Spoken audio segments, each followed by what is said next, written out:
We left the last episode with a lot of decisions to make. Because of that, we are going to get right down to business here today. First and foremost, there was the question as to what we do with Anisimov. Do we sign him or do we leave him be? And ultimately, you guys voted 76% said to sign the number 4 overall pick, Jakub Anisimov. So he will immediately be in our lineup, which obviously means on the defensive side of things, somebody's gots to go. And that is what we are going to figure out right now. So looking at the options for who could be traded. Of course, right now we don't have the updated numbers here. But again, you look at this defense.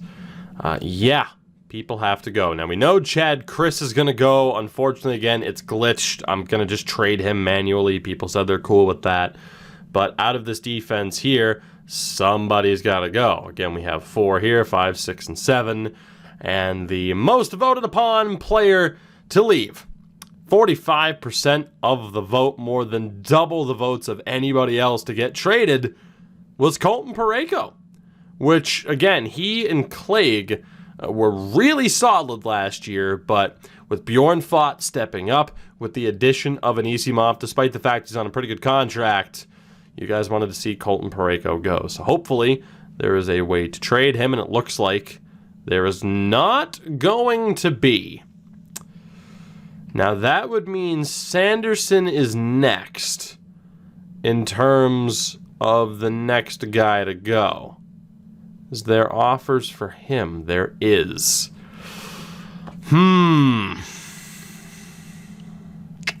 Do I just trade Perico on my own?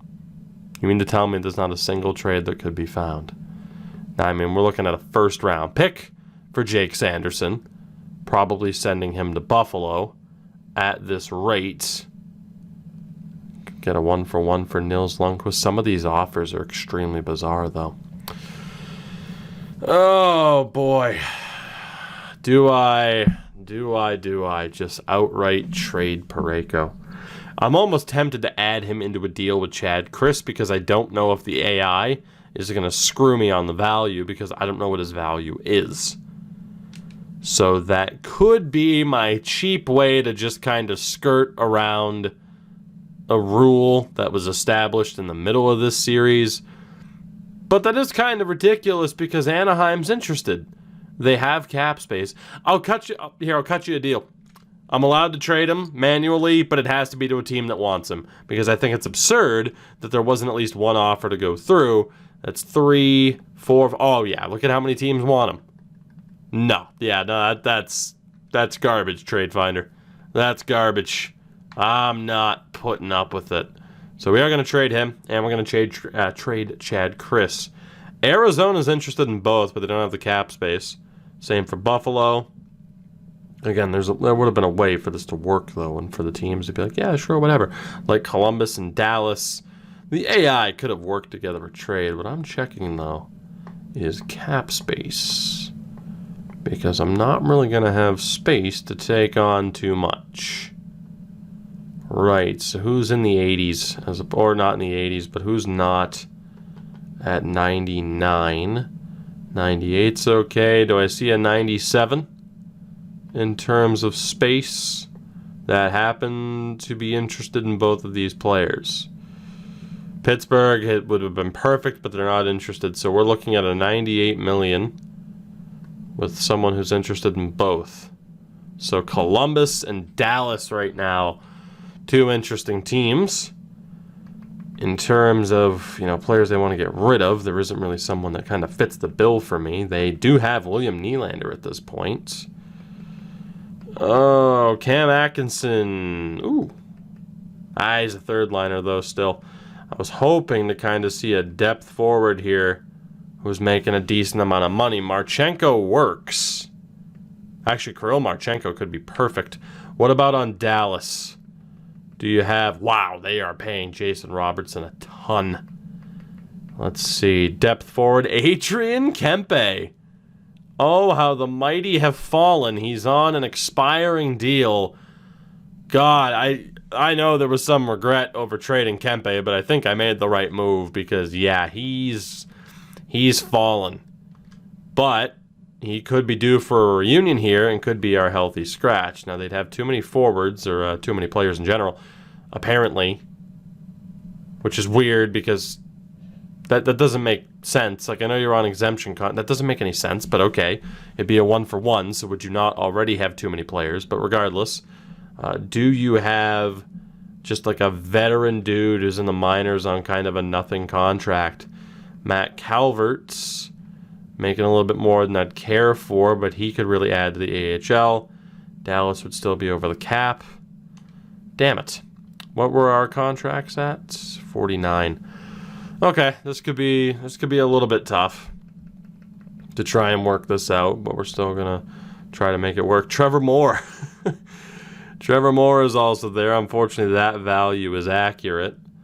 Robbie Fabry apparently has super good value right now. Denis Gurianov or Adam Masherin. Let's see. Gurianov? No, we'd have too many players. I don't think it's going to work with Dallas, unfortunately.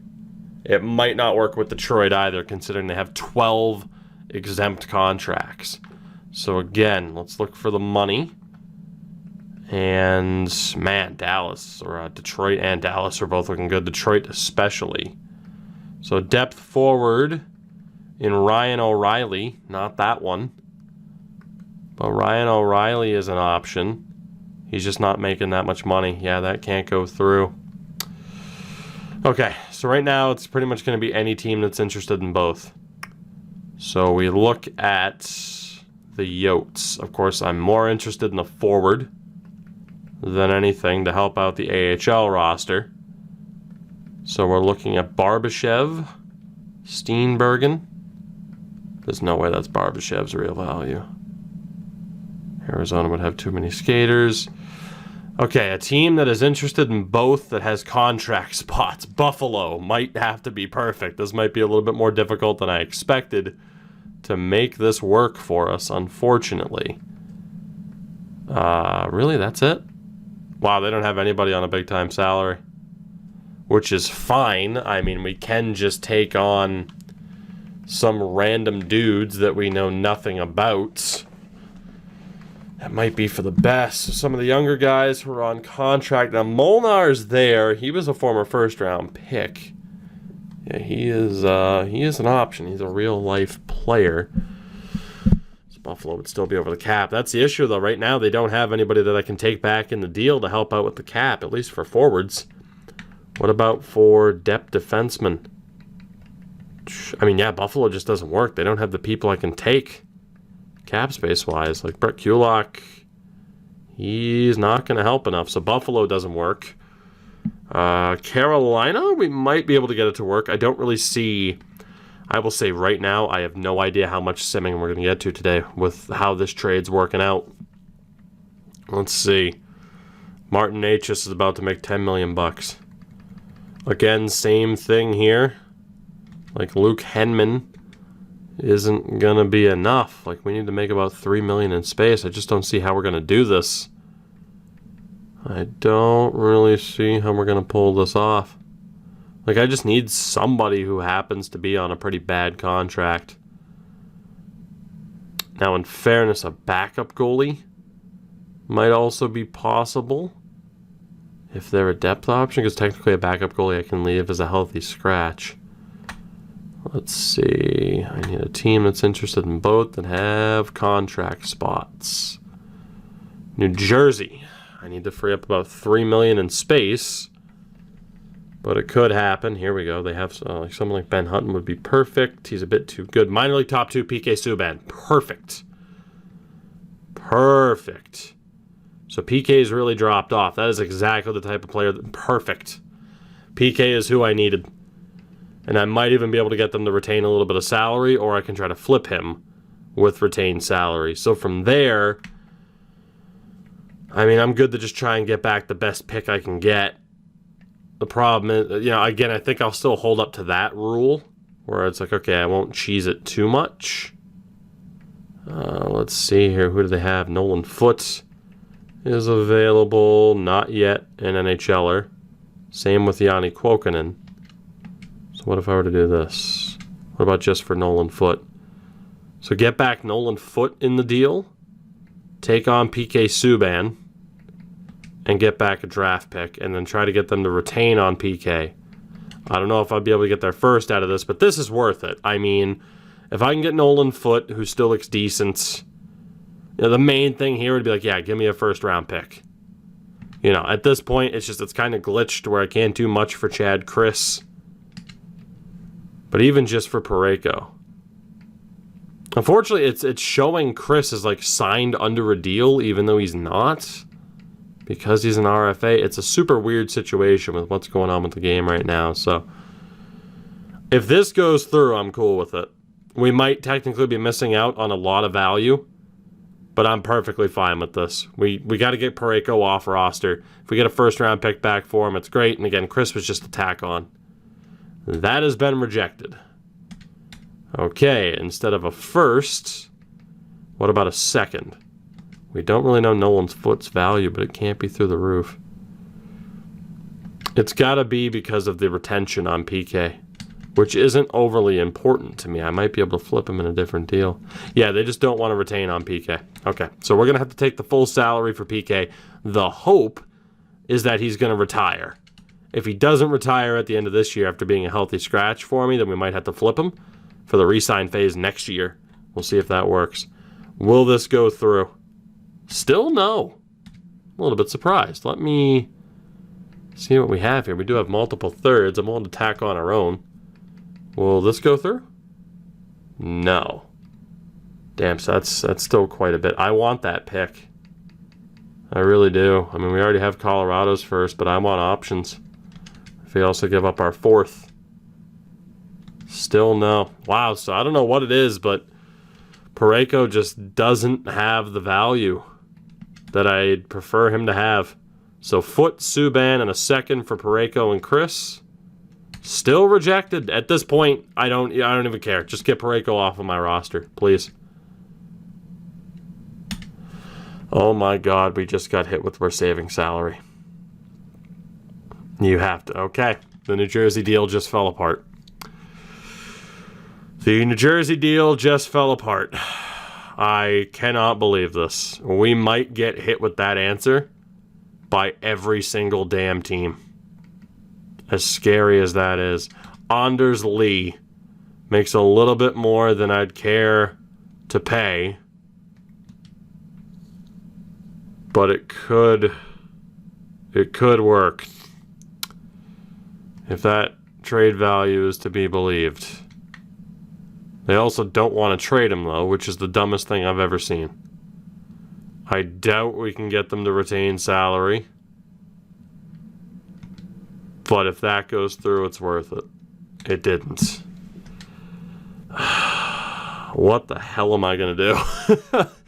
What am I going to do? This is where I'm so tempted to be like, hey, jump cut. But then, I guarantee I make a trade and people are like, really? That's the best you could have done? Yeah, well, you're seeing it right now. Yeah, there's a bit of a struggle going on.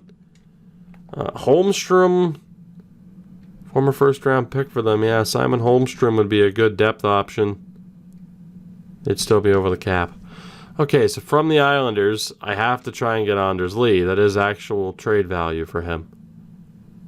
Can I get a 1-for-1? Just to get Perico off roster like we have to. I'd have to sweeten it a touch. This sucks, but it's worth it because, again, we literally have to get rid of Perico. So hopefully we can flip Anders Lee later on. 5th rounder, and again, we have plenty of cap space to do this. We're giving up Perico and a 5th for Anders Lee. That is a brutal trade, but it's what I have to do, unfortunately. And again, Lee will be a depth forward for us this season. So kind of thought it would be PK. That's not the case. So Perico's gone. We still need to try and get rid of Chad Chris here. And I have no idea who the hell I'm going to be able to send him to. I mean, the Rangers are interested. I just don't really have an idea of his value.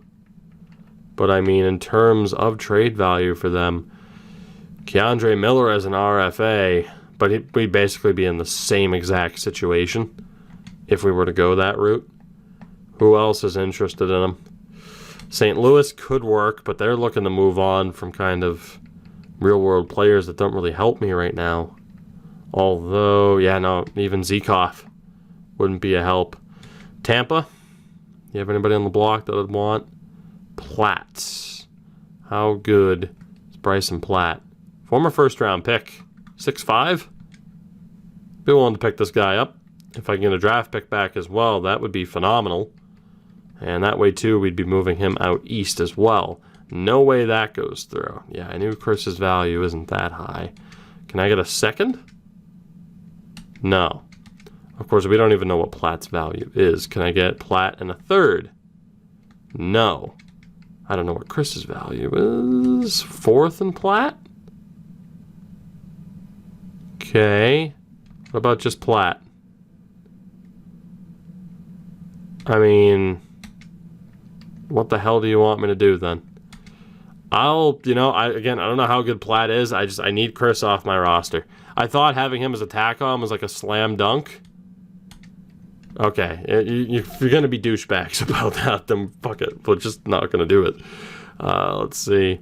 Toronto. John Tavares. No one really there, at least that I recognize. Vancouver. Gallagher. Could bring back Tanner Pearson for the season. Have him as a depth forward. Helps out the Canucks quite a bit by getting that cap off the roster, but I don't mind bringing Tanner back for the season. What about a second and Pearson for Chris? The value has been hugely inflated. I'm about to turn off Fog of War if I keep getting that damn response. 1-for-1 for Tanner Pearson. Okay, you know what? No, we're turning off Fog of War for the moment. I don't care. This is dumb. This is cheap. We're turning off Fog of War for the moment. I do not care. I don't care. It's been a pain in the ass to get rid of Perico. I had to trade him for Anders goddamn Lee. And I'm not going to sit here and have this bullshit being like, oh, your value from your scouts, it's overrating. It's like, just no. Come on. That's dumb. Let's just see what the hell Chris's value is. Obviously, we're going to see what some of our players are actually valued at. Like Anisimov, who is an 80. So there you go. That's what the top players on our team look like right now. Chad, Chris, where the hell are you? Also, Glebov's an 84. And Rafalski's a 57. So there you go. The quick look at the team and what these guys actually are. Chris does not have extremely high value, which is fine. Just get the hell off of my team. I'm not going to deal with that weirdness. Holy hell, if we could get this dude. Will that go through? No. Yeah, you know what? This might be cheap. Don't care. Don't care. Trade Finder just should have worked and not been glitched. So how about my third and Chris for Curry? Sweeten it just a touch. I will do just that. Call it cheap if you will. At this point, I don't care because I just got tortured by the trade system. We're saving salary. We'll see about that. This is going through. This guy is going to be mine. I don't care how many picks I have to give up to make it happen. I am not getting hit with this baloney of, oh, we're saving up. Sorry. I've had enough. Had it up to here. Take third round picks. I am getting this prospect no matter what the hell you say. Again, all these picks have to go anyway. Thank you very much. Yuha Curry, son of Yari. Welcome aboard. After all of that, thank God, mercifully, Colton Perico is off the team, as is Chad Chris. By the way, the most popular player in terms of, what defenseman do we really want to stay? Cale Clegg. Cale Clegg had the most support. He, Bjornfot, Doughty, Zekov, and Sanderson are the 6 that you wanted to see. That brings us to the goaltending situation. Who stays and who goes?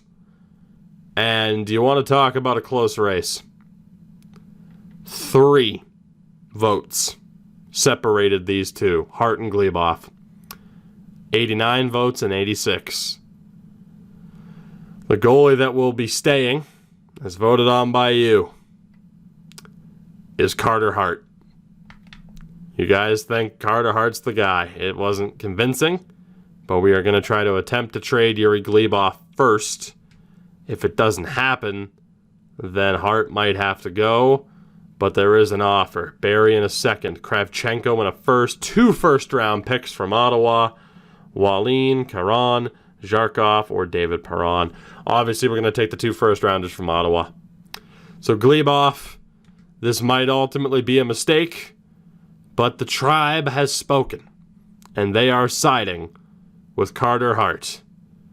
So Yuri Glebov is on the way out. We'll see you, I hope, in the Stanley Cup Finals someday. But Carter Hart is our guy. Yuri Glebov is out for 2 first-round picks from the Ottawa Senators. Carter Hart is our guy. As again, Villalta and Justice Annuin will be called up as the 1-2 punch. And one more decision to make. The 4th line. Between Luff, Wagner, Amadio, and now Van Katterson, the vote was for who stays and who goes. The most popular member of that 4th line, it was actually a tie between Luff and Van Katterson. So that means it's either Wagner or Amadio who is gone. And 3 votes behind Luff and Van Katterson was Austin Wagner. So Mike Amadio is on the chopping block here, unfortunately. Wanted to keep him. That's why we re-signed him. I love that 4th line as it's been over the past few seasons. But the emergence of Van Katterson has forced my hand into this vote. Hoping leaving up to you guys. How good is Curry, by the way? I mean, we know how good he was, but still. I mean, yeah, no, I'm very happy about that. Mike Amadio, unfortunately, has to go. And we do get an offer. Kulikov, a 3rd and a 4th. I think that's Dimitri. Connor Sherry in a 4th. Or a prospect named Tikhonov and a 3rd, which is what we are likely to take from the Penguins. So again, we'll be sending Amadio out. Yuri Tikhonov, undrafted, but we're going to take that. So Mike Amadio, thank you. You were a part of one of my favorite 4th lines thus far. But unfortunately, you got to go. You got to go. So Mike Amadio is out, and that, fortunately, took longer than I thought, but that establishes what this team is going to be. So again, Hart, Villalta, and then Justice. One of those 2 will be the backup goaltender. The defense is Doughty, Clegg, Bjornfot, Zykov, Anderson, or Sanderson, I should say, and obviously not Tikhonov. Mikey Anderson will be called up, and we will be having our new young defenseman, Anisimov, get the opportunity. Actually, rather than Mikey Anderson, I think we're going to go with Matt Roy again. And again, we have way too many damn defensemen. Way too many defensemen. And then forward-wise, Turcotte, Grundstrom, Anderson Dolan, Genther, Kapari, Kopitar, Iafalo Savoy, Lee can be the scratch, Luff, Wagner, Madden. Curry is going to be sent down. So we are basically good to go. Anders Lee is going to be a scratch. Matt Roy is going to be a scratch. Forward-wise, we actually do have enough forwards to help fill out that team. It's just way too many defensemen that I need to try and get rid of. So for the moment, if we go best lines, obviously this isn't how it's going to stay. But Anders Lee is going to be out for Matt Luff. And I'm not sure if Wagner's going to be a good enough center. But I think it might be Wagner, Van Katterson, Luff, Madden with Iafalo and Kopitar. I don't know how well that's going to work. And then Anderson Dolan can be a 3rd liner, so can Kopitar. I guess it's kind of the question over whether or not it should be Anderson Dolan on that 3rd line again. But looking here, I mean, Grundstrom's a much better fit on that 2nd line. Pretty much just the question of do we run Kopitar on the 2nd line or Anderson Dolan. But Anderson Dolan, I mean, both of them can fit on either line. We probably want to bump up Anderson Dolan. But that center depth is spectacular. And I think pretty much right there, that's the team. And again, that center depth is spectacular. Turcotte, Anderson Dolan, Kopitar up the middle. And then defensively, we're going to have to work it around a little bit. But it's still looking pretty damn good. And I think we can go back to Bjornfot, Doughty. And then Clegg, we probably want him probably next to Anisimov, depending on how defensive he is. So again, we're going to have to work some things around. and optimize this a little bit. But the team's still going to be looking pretty damn good. And then obviously, I think the good thing about picking up Anders Lee, despite it being less than ideal, is that if I'm not mistaken, that contract is up at the end of the year or the end of next year. End of next year. But I should be able to move that deal if I have to. To be honest, I might just see if I can move him now. And then draft pick-wise, we have 3 firsts, so obviously we'll be able to pool these together if we need to be able to make things happen. And we still have $18 million in cap space. So despite you guys helping make those moves as far as setting everything up here, we're still looking great. So Anders Lee, can I immediately trade you? No. So we're going to be stuck with him for now. Not the end of the world, though. Again, we had to do what we had to do to get Colton Perico off of this roster. So just to take a look at what the overall is going to be, I think we'll probably call it an episode there. I immediately get an offer for Brody for 2 firsts. You're out of your goddamn minds. What are the ratings going to be for this season? 96 offense, 88 defense, and an 86 in goaltending. The Golden Knights obviously running some youthful goaltenders. Let's actually go take a look at their team. But absolutely, we're going to be set up and good to go. Now, goals for the season as well. I did take a look at the comment section of the last episode. What we're going to do, we're going to aim for 42 wins. Someone suggested 40, someone else suggested 45. We're going to go for 42. We're going to look to have a top 5 power play in the league, and we need to make it to the second round of the playoffs, at the very least. As can I look at the Golden Knights preseason lineup? I can't. Well, that's incredibly dumb. Could probably look through the other menu. I don't really care. So for now, that'll do it. The team is set. Let me know what you think of the moves. Did we make the right moves? I mean, ultimately, I had to get rid of certain people as voted on by you, but the certain moves that were made, were they the right ones? That is the question. Next episode, we do a whole lot of simming to get back on track. But for now, we are done here. I thank you very much for watching. As always, if you enjoyed, drop a like on the video. Subscribe if you haven't already done so. People keep saying you deserve that higher sub count. Well, help me get there if you haven't already, man. It'd be greatly appreciated. Check out everything in the description as well if you haven't already done so. And, of course, a shout out to my patrons over on Patreon. If you did not already check, there might be a new video for you Tier 3 subs over there. The new franchise exclusive Patreon franchise is up. Yeah, Patreon exclusive franchise mode series. A new one. An interesting one. First episode of that is up. Will it eventually find its way to YouTube? Maybe. Who's to say? But it'd be a long time before it does. So, Anyway, good night. Goodbye. Good day. Good afternoon. Stay safe. Love you.